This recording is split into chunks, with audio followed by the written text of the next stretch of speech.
Mesdames et messieurs, bonjour et bienvenue à la session de la revue de presse du lundi 17 mars 2025.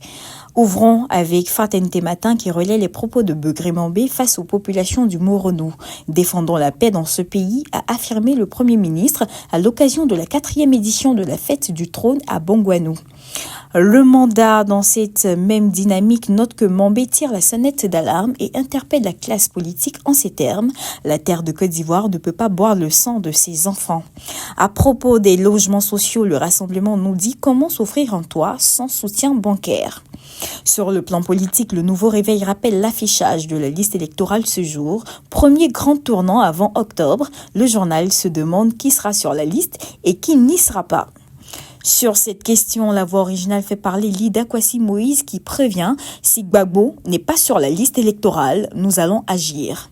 Le Patriote écrit que l'article 48 est le terminus de Thiam. Le Jour Plus fait savoir que face à la dure réalité du terrain, Tidiane Thiam s'enflamme et menace. L'essor déduit que Ouattara est en route libre pour la victoire au soir du 25 octobre. Avant de se quitter, lisons Soir Info qui nous apprend qu'à Marcory, sans famille et sans plaignant de Bobo, un ressortissant français est découvert mort dans son salon. Terminons avec l'Inter qui nous rapporte que face à la politique de Trump, des inquiétudes planent sur l'avenir des relations entre Washington et Abidjan.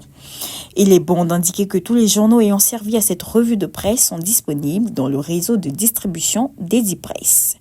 Mesdames et messieurs, voici ainsi égrené l'essentiel de l'actualité. Nous vous donnons rendez-vous demain, même heure, même canal. D'ici là, passez un bon début de semaine.